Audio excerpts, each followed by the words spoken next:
back to my channel. So today I'm going to be talking about my experience with mental health, anxiety and sadness.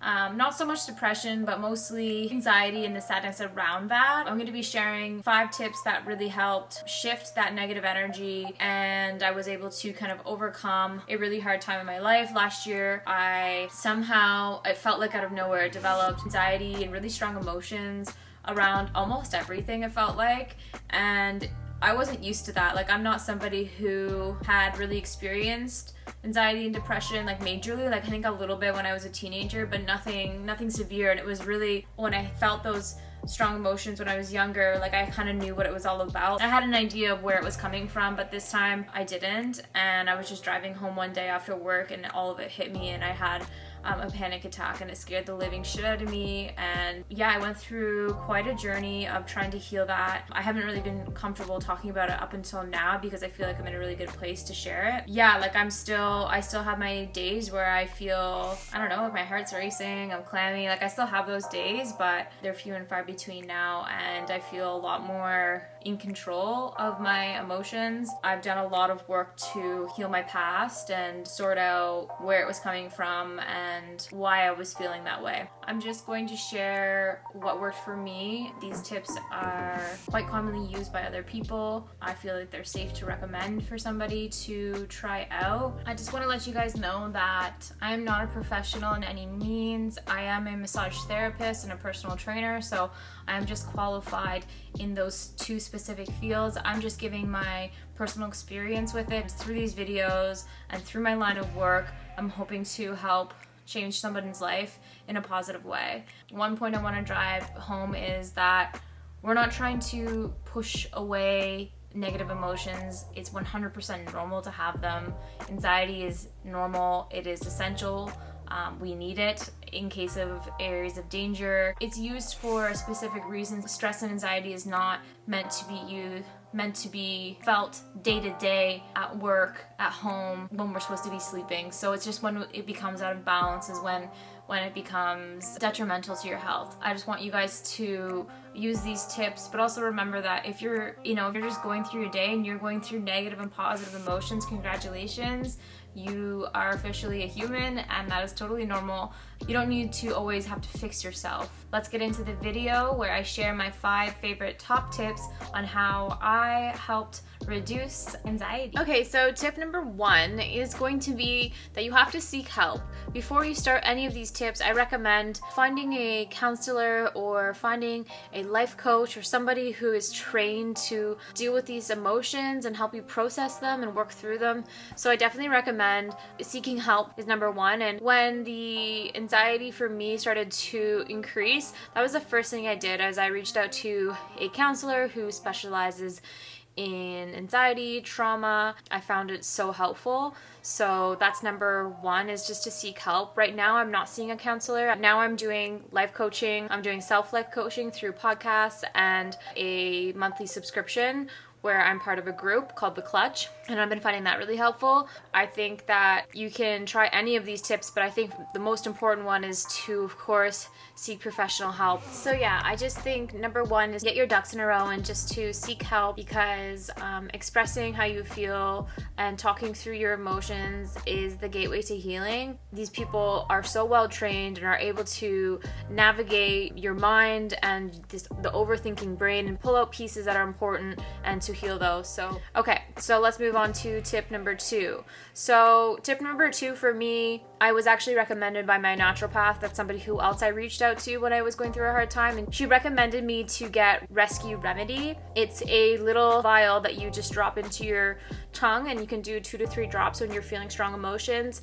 This supplement has been used for generations. I think my grandma has used it, my mom has used it. It's been trusted for generations. It's a blend of like flowers, and it has like alcohol in it as well, and so you just drop it on your tongue, and I've been finding that so helpful. Like if I just feel any kind of strong emotions or I'm having a stressful day at work, like I have those vials hanging everywhere around my house. Like I usually have 6 on the go, and I just put them all over, and I just find it's nice just to drop it on my tongue, and it just feels like I'm taking care of it, you know, it's something that I can actively do.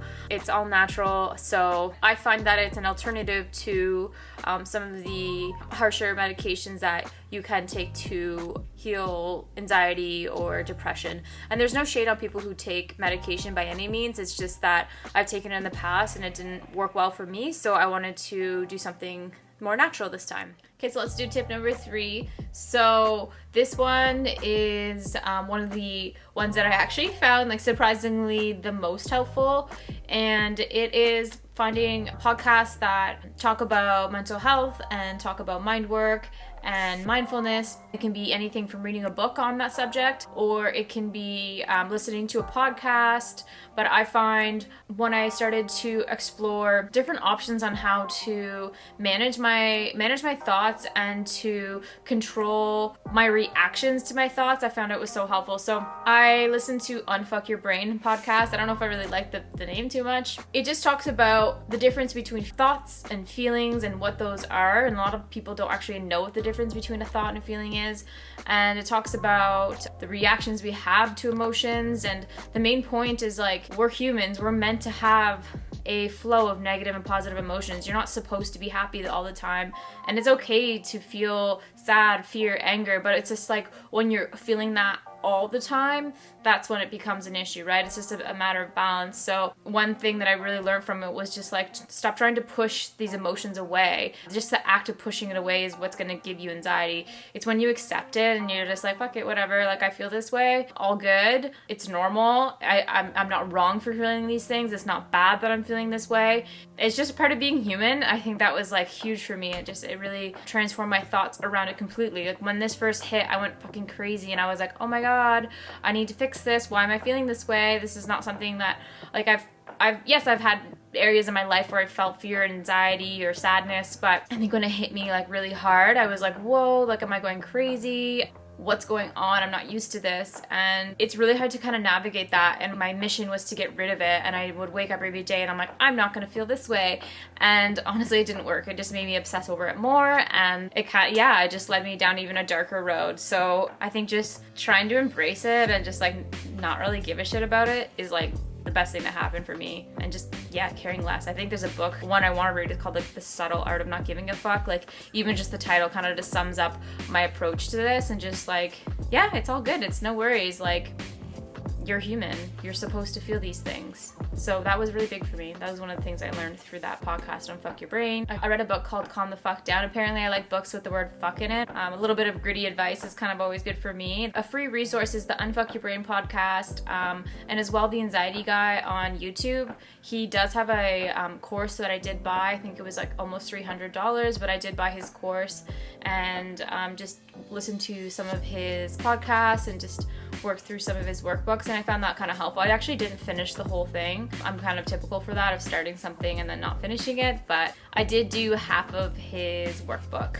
and listen to half of his videos, so I did find those helpful. So check out the Anxiety Guy, he's good too. The last tip number 5, is getting massage and acupuncture, or just getting any kind of like physical therapy. I find is so helpful. Just feeling that like physical pressure on your body, it helps balance out the hormones and it releases some of the calming hormones when you're getting massage. I'm an RMT. I'm really passionate about manual therapy. I was trained in massage for 3 years, so I know all the benefits for it and what it has done for me personally. Like you not only get a physical benefit, but you get a mental release when you're getting a massage. It's just a really safe place for you just to relax and let go. People store a lot of negative emotions in their body, especially through their hips and in their neck and in their jaw.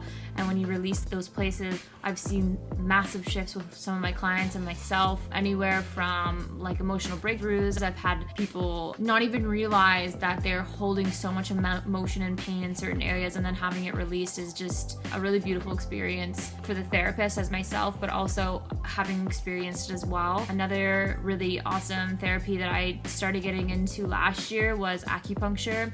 And that's like so powerful. It works so deep within the body and it really helps shift energy. I would say even more so than massage. And it treats a wide variety of conditions. So I recommend getting yourself just a really solid routine, find yourself a good talk therapist, find yourself a manual therapist, look for some supplements. You can get supplements through your acupuncturist if they sell herbs, or if they've studied in herbs, or talking to a naturopath to get herbs. Naturopaths can be expensive if you don't have benefits, and so can massage and therapy. So I understand that if you are trying to cut costs, I recommend doing some of the free things that I recommended, such as listening to podcasts and doing your self-coaching through YouTube, and finding like meditations online. There's lots of different things that you can do that are for free. Obviously, meditation and stuff like yoga and exercise is so good for you, but we all know that is our first line of defense. Well, so is talk therapy, but I wanted to make sure I drive that point home that like you should be under supervision, especially if you're experiencing high anxiety every day for a constant period of time. It's really good just to talk about it and to stop bottling up your emotions and let it go. I think those were some of the best tips I can give you guys. It's a roller coaster, and you may feel really good for a couple of days, and then the next day feel like stressed out and having lots of anxiety. And don't think that all your work went to nothing. You're right back where you were, because I went through that. I was like, oh, I'm feeling good, and then I would have a day where I wasn't feeling good, and I was like, oh my god, like I'm back to where I was. And no, like every little piece of effort you put in does help, and it does accumulate after a time. Finding things that calm you down and finding a really good toolkit is going to be so helpful for you. So good luck to all of you guys. If you're going through a really hard time, my heart goes out to you, and I'm here for you. And keep on focusing on those positive behaviors, and I promise you that anxiety will go away. It's not forever. Nothing lasts for forever. Trust me, from somebody who was afraid to even go to work because I was afraid I would have anxiety attack or a panic attack. Like, it got really, really dark for a bit. So there is always a way out. This mental health condition isn't yours to hold on to for the rest of your life, and it will change. And I think it's just when you're ready to change is when it will happen. All right, guys, stay healthy, stay happy, and have a clear and happy mind. I'll see you guys in the next video. Bye.